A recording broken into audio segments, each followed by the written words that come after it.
자, 그러면 오늘 이제 6차 해양수를 운영하겠습니다.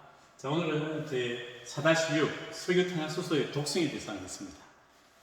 자, 여기 보시면 그 원유 속에는 진짜 수만 종의 탄화수소 화합물이 있습니다. 탄소와 수소로 이루어진 화합물이 있습니다. 일반적으로 뭐 탄화수소 화합물 보면 이런 건 아닙니다. 탄소가 있고 여기에 수소가 있는 걸 말합니다. 이렇게 수소가 있으면 탄소가 4개면 부탄, 3개면 프로판, 혹은 이게 5개 있으면 펜탄, 6개 있으면 헥산, 뭐 이런 게 있죠. 이렇게 해서 이중결합, 이렇게 하는 이중결합, 삼중결합 이런 거 없이 그냥 이렇게 단일결합으로 이렇게 되어져 있는 거, 혹은 이렇게 되어 있는 거, 뭐 사슬이 있다든지 이렇게 되어 있는 것을 지방적 화합물이라고 합니다. 지방적 화합물. 그 반면에 여기에서 말하는 방향족이라는 것은, 이 방향이라고 하는 것은 냄새가 난다, 방향제, 냄새가 난다 이 말입니다. 여러분들 보면 간단하게 말해서 그냥 일반적인 기름하면 냄새가 잘 안 납니다. 안 나는데 여러분들 주유소에 가서 기름을 넣다 보면 됩니까? 기름만 넣어도 기름에서 휘발유 되어져서 우리 코에 들어오면은 휘발유 냄새가 납니다. 그 냄새가 왜 나느냐?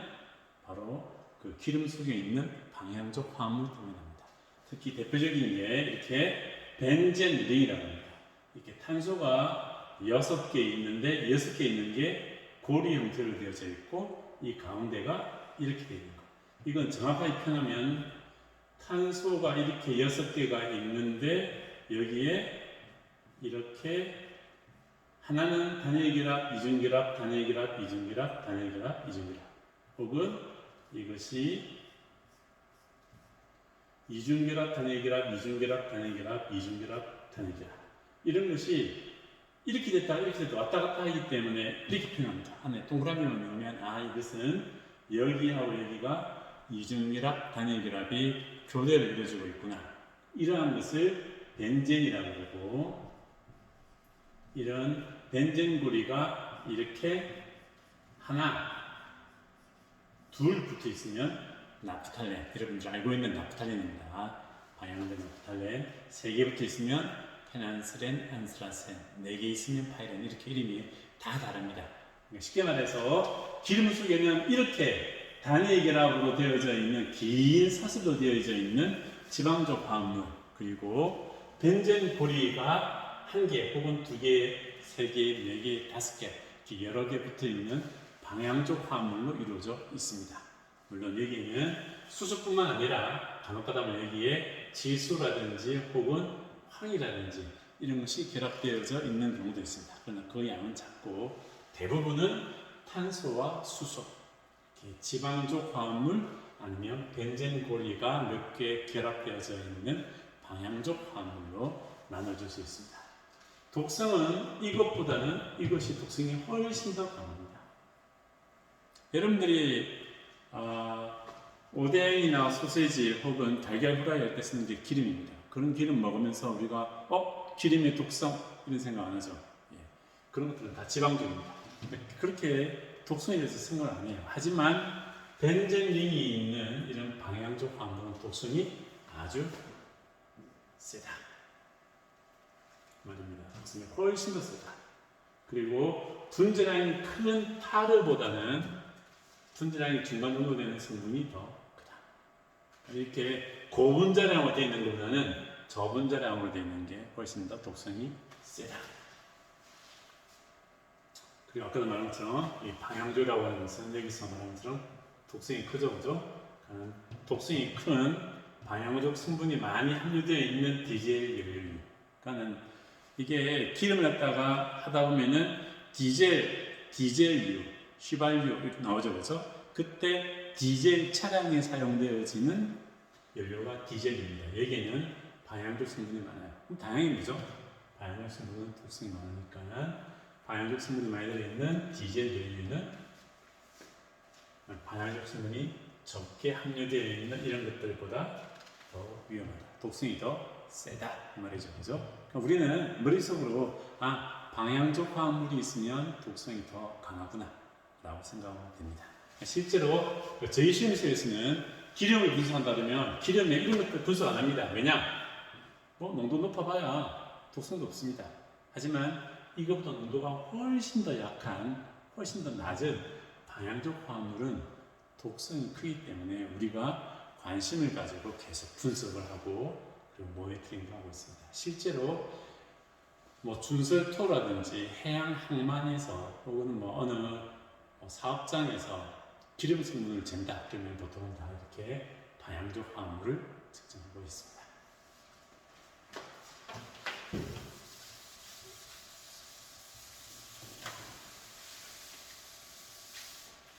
자, 그러면 기름이 유출되어졌다.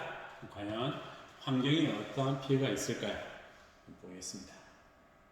먼저 여기 보시면 안반해안, 밑에 보시면 그 다음 또 다른 해안이 나옵니다. 이렇게 영저지층, 그렇게 해서 환경에 따라서 어떠한 영향이 있었는지를 따로 구분해서 지역별로 구분해서 설명하고 있습니다. 이 내용 보시면 알겠지만 그냥 간단하게 글을 그냥 쭉 읽어 나가면 됩니다. 이것은 어렵지는 않습니다. 자, 일단 안반해안이라고 하는 것은 뭐냐? 안반이 있다. 안반이 있는 것은 대부분이 다 뭐냐? 고에너지입니다. 파도가 심한 곳입니다. 쉽게 말해서 원래는 모래라든지 뻘이 다 쌓여 있는데 파도가 워낙 세게 치다 보니까 뻘이나 모래는 다 제거되어지고 끝내는 움직이지 못하는 큰 바위 혹은 땅속에 박혀있는 돌만 남아있는 것이 안반해안입니다. 이런 해안은 안반이 있다 이 말은 뭐냐? 보통 가보면은 다 파도가 다 씁니다. 아시겠습니까? 자, 이런 곳은 당연하게 이런 곳에 기름이 들어올 수 있느냐? 파도가 있기 때문에 파도의 활동에 의해서 기름이 쉽게 제거될 수 있을 겁니다. 근데 똑같은 안반해안이라 하더라도 폐쇄되어진 해안. 그러니까는 안반으로 다 되어 있는데 어느 곳에서는 어떨까요? 약간 쑥 오목하게 들어가는 부분이 있겠죠. 그런 부분은 폐쇄되어져 있고 파도의 세기가 약할 수밖에 없습니다. 그런 지역은 어떻게 될까요? 당연하게 기름이 잘 쉽게 나가지 않으니까 그런 곳에서는 기름이 오랫동안 잔류될 것이다. 당연하죠. 파도 에너지가 적은 갈라진 틈에 있는 오일은 가장 늦게 제거될 것이다. 읽어보면 다 이해가 될 겁니다. 자, 밑에도 그런 예가 있습니다. 예를 들어서 안반해안에는 어떠한 생물이 사느냐 그런 것을 하는 거죠. 여러분들이 보통 안반해안 가보면 보통 그렇습니다. 다 거기 보면은 거북소 아니면은 뭐 따개비 그러한 폐류들이 따라다닥 붙어 있습니다. 사실은 그죠? 자, 그런 것에 대해서 한번 보겠습니다. 자, 한번 밑에 내용을 읽어보시면 됩니다. 자, 여기 보시면 뭐 아까도 말한 것처럼 따개비 일종이 주로 많이 있다. 삿갓조개가 많이 있다. 이런 종류고 읽어보시면 되고 그냥 여기에서는 한 예를 한번 드리겠습니다. 그 예가 바로 이 밑에 있습니다. 유류오염 피해 사례로서 한번 설명하겠습니다. 자, 이 지역은 1967년도 토리 캐년이라고 하는 큰 유조선이 자초되면서 기름을 왕창 쏟아냈습니다. 원래 이 지역 근처에는 콘웰이라고 하는 해안이 있는데 여기는 보통 뭐로 되어 있느냐? 안반해안으로 그 안반해안에는 따개비나 삿갓조개 이런 것들로 덮여 있었습니다. 원래는 이렇게 덮여 있었는데 이게 나중에 기름에 의해서 어떻게 됐느냐? 이것이 다 죽으면서 마지막에는 해저류인 토크스가 완전히 다 차지하게 됩니다. 왜 이것들이 죽었느냐? 이거 죽은 이유는 기름 때문이 아니고 사실 그 기름을 없애기 위해서 분산시키기 위해서 사용한 유화제 때문입니다. 유화제 때문에 이 독성 때문에 이것이 다 죽고 그래서 대부분이 죽었다. 가장 치명적인 게 뭐냐? 삿갓조개가 사라졌다. 이 말입니다. 그러니까 기름이 유출, 원래는 이러한 종류가 번성하고 있었는데 그게 기름이 유출되어졌고 그 기름을 제거하기 위해서 유화제를 썼다. 그런데 그 유화제의 독성에 의해서 이 초식 우전종, 그 지역을 갖다가 가장 우전하는 종, 가장 많이 존재하는 종이 뭐냐? 바로 이 초식성, 초식 동물인 딸개비와 삭가초입니다. 이 말은 뭐냐? 얘들은 해조류를 먹고 사는 생물입니다. 해조류를 먹고 사는 초식 우점종. 이 두 종류가 사라집니다. 그러니까 이렇게 이런 해조류를 먹고 사는 우점종이 없어지니까 어찌 될까요? 당연히 자기를 잡아먹는 상위 단계가 없어지니까 그 밑에 있는 하위 단계인 규조류, 해조류 이렇게 식물들이 자라나기 시작합니다. 엄청나게 퍼집니다. 그리고 이러한 해조류가 많이 생기게 되니까 어떻게 될까요? 끝내는 당연하게 이것들이 많이 있으니까 그냥 바닷물을 타고 삿가 쪽의 유충이나 따개비 유충들이 들어올 수가 없어요. 이게 너무 많이 있으니까. 처음에는 이기 때문에 너무 많아서 이러한 삿가 쪽이나 따개비가 들어올 수도 없었어요. 그러다가 4, 5년이 지난 다음에야 이 삿가 쪽의 유충이 정착하게 되고, 그럼 어찌 될까요? 일단 한번 정착하면 이 따개비는 무엇을 먹느냐? 바로 이 푸커스라고 하는 이 갈조 해조류를 먹습니다. 그러니까 먹이가 너무 많죠, 그죠? 먹이가 너무 많으니까 점점 푸커스를 먹고 그러면 이게 끝내는 없어져 나갑니다. 그래서 10년이 지나고 나서야 다시 처음 상태인 따개비와 삿가조개가 군주를 지배하게 되었다. 즉 우점종이 되었다. 하지만 그 다양성은 이전보다는 좀 감소되어졌고 개체수도 줄었다. 무려 10년이 지난 다음에야 우점종으로 삿가초리나 따개비가 우점하게 되었는데, 그럼에도 불구하고 다양성 혹은 이런 개체수는 줄었다. 반면에 이쪽 지역은 끝내는 이러한 따개비나 삿가초리가 없어진 이유가 기름 때문이 아니었어요. 이 지역에 기름이 유출되어져서 기름의 영향을 없애기 위해서 유화제를 쓰는데, 이 유화제의 영향 때문에 이 두 초식 우점종이 사라지게 된 겁니다. 반면에 그 주변 지역인데 유화제로 처리하지 않았던 지역도 있어요. 그런 지역은 어떻게 됐느냐? 그런 지역은 끝내 기름이 들어와서 영향이 있긴 있었지만 기름의 영향으로 한 2년 정도는 영향했었지만 2년이 지나고 나니까 정상 상태로 복귀되더라. 그 말은 뭐냐? 유화제 처리하지 않고 그냥 기름 그대로 놔둬서 기름이 가서 생태계에 영향을 일으키는데, 이 경우에는 기름이 가한 영향은 2년 만에 다 정상 상태로 회복되더라. 하지만 유화제를 많이 쓴 지역에서는 유화제의 독성으로 인해서 무려 10년이 지난 다음에야 초식 동물이 다시 우점종이 되었고, 그럼에도 불구하고 다양성이라든지 개체수는 이전만 못하다라는 걸 알게 됐습니다. 그래서 이 뒤로는 이렇게 기름을 분산시키기 위해서 사용하는 유화제의 독성을 낮추기 위한 연구가 많이 시작되었고, 지금은 상당히 독성이 약화되어진 유화제를 사용할 수가 있습니다.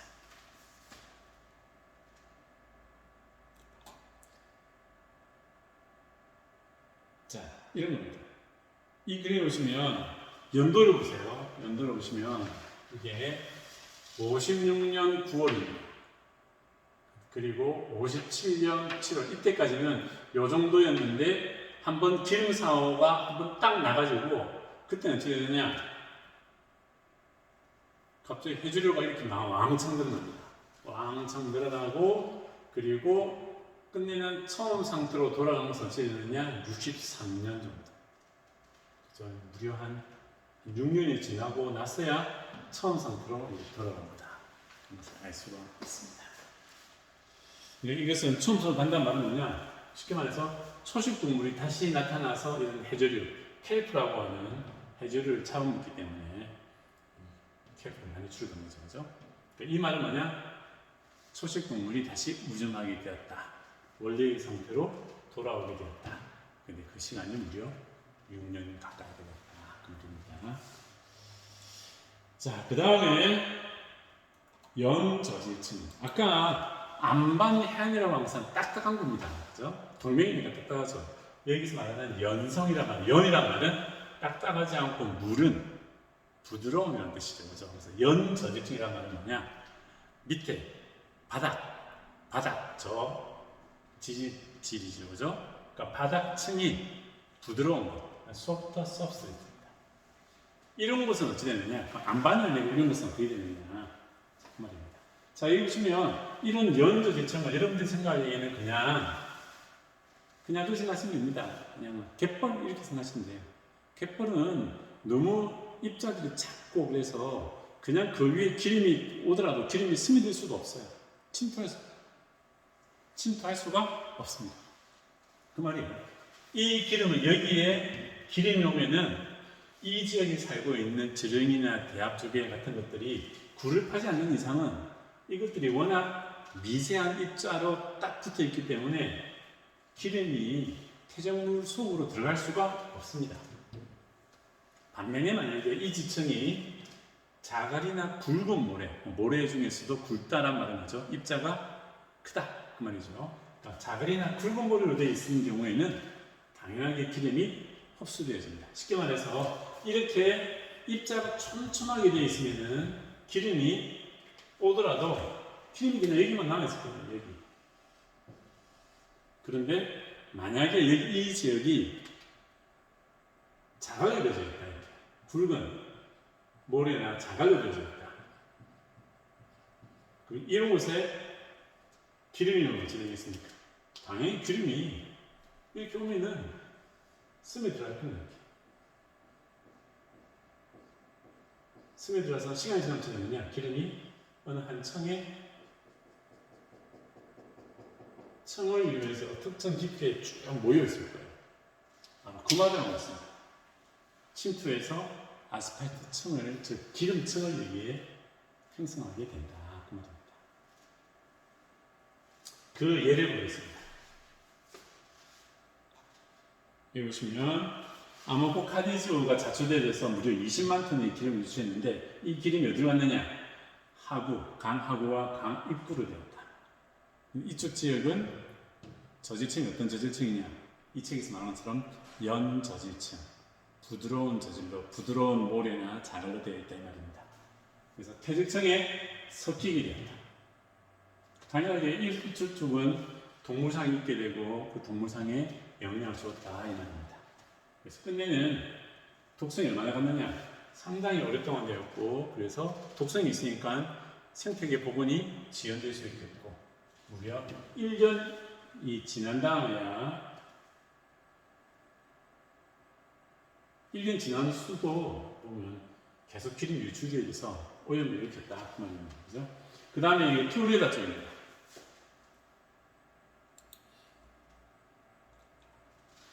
자, 플로리다 마찬가지로 이렇게 기름이 유출되어졌다. 그 다음에 밑에 보시면은 이때는 이 양은 이것보다도 훨씬 더 작았다고 하는데 이때 기름은 디젤유랍니다. 디젤유란 말이 저 앞에도 얘기했죠. 디젤유는 방향족 화합물의 성분이 많다. 그죠? 방향족 화합물의 농도가 높다는 말이죠. 그죠? 이 말은 뭐죠? 이것은 독성이 세다. 그래서 양은 작은데 독성이 높다. 왜냐하면 41%가 방향족 화합물이기 때문에. 그래서 더 큰 영향이 있었다. 바람도 불고 파도도 치고 그래서 해변으로 이루어지는데 이때 파도가 워낙 세가지고 이 기름이랑 그 바닥에 있는 퇴적물이 섞여버렸다. 그래서 이 바닥도 퇴적물이 이동되어지고 그래서 오염되어지는 지역이 훨씬 더 많이 확장되었다. 그래서 보면 밑에 보시면 미끼어들이 죽고 새우가 죽고 뭐가 죽고 쭉 어떤 영향이 많았다 하는 것을 보여주고 있습니다. 자, 그 다음에는 플랑크톤입니다. 이것은 이제 아까는 해적, 안반 해안 혹은 저질층 이렇게 해수가 아니고 밑에 면입니다. 그죠? 퇴적층 면을 이야기하는데 이번에는 바다 해수에 이렇게 살고 있는 걸 말합니다. 자, 플랑크톤 먼저. 이 플랑크톤은 물 위에 떠 있는 것을 플랑크톤이라고 합니다. 떠서 다니는 거. 그 중에서도 해표면에서 시작한 것은 네스톤이라고 합니다. 이것은 무슨 말이냐면 이 플랑크톤이라고 하는 것은 이런 걸 알고 있는 식물 플랑크톤, 동물 플랑크톤 그런 걸 말하는데 이 해표면에 있는 거 이것은 특별히 이러한 생물을 네스톤이라고 합니다. 여러분들 알고 있는 것 중에서 대표적인 게 이런 소금쟁이 진짜 바다 표면에 이게 바다 표면이라면 그야말로 이 바다 여기 표면에 살든지 아니면 표면 바로 밑바닥에 여기에 사는 거. 이러면 공기와 물 경계층의 얇은 표층에 살고 있는 것 말입니다. 그런 생물들을 네스톤이라고 합니다. 네스톤. 자, 그런 것뿐만 아니라 이제 플랑크톤, 우리가 여러분들 알고 있는 식물, 동물, 플랑크톤 이런 것들에도 어떻게 영향을 미치느냐 말입니다. 당연히 여기서도 방향적 화합물이 지방적 화합물보다 더 유리하다. 이건 마찬가지입니다. 독성은 더 강하다. 그러니까 이러한 플랑크톤 생물에 영향을 미치는 것은 방향적이다 말입니다. 그 중에서도 뭐 실제 연구를 했답니다. 요광류라는 게 있는데 요광류를 가지고 요광류는 갑각류, 새우, 게와 같이 껍질이 딱딱한 것을 갖다 갑각류라고 하는데 갑각류 안에는 종류가 엄청나게 많이 있습니다. 그 중에 한 종류가 요광류라고 하는 게 있습니다. 이 요광류를 가지고 실험을 했습니다. 크기가 작기 때문에 실험실에서 실험하기가 좋아요. 농도가 매우 낮을 때에는 오히려 기름이 있으니까 광합성이 더 늘어나죠. 그런데 이게 농도가 약간 더 증가하면 어찌 되느냐? 250까지 갔더니 얘는 먹이 섭취량이 감소하더라. 그리고 먹이 선택도 변하게 된다. 어떤 영향을 받게 되는 거죠. 그죠? 그러니까 저농도에서는 뭔가 플러스가 되는데 농도가 더 높아지면 마이너스, 나쁜 영향을 일으킨다. 라는 게 실험에서 나와졌습니다. 실험에서는 이러한 결과를 밝혀냈습니다. 그럼 실제 현장에서도 그런 게 나타났느냐? 근데 실제 현장에서는 그렇게 봤더니 실험실 연구에서 얻은 비관적인 인식들, 농도가 높으면 문제가 될 거다라고 했는데 이러한 것들이 실제로는 나타나지 않았어요. 현장에 가서 보니까. 그 밑에 있는 예가 있습니다. 실제 예가 여기 있습니다. 아모포카디조가 자초되어졌고 기름 오염이 심해졌는데 초기에 플랑크톤에 영향이 있었는지 잘 모르겠지만 일정 기간 지난 다음에 충계 플랑크톤의 증식이 감소되었다라는 추정이 있었지만 끝내는 2, 3주 후에는 비정상적인 현상은 관찰되지 않았다.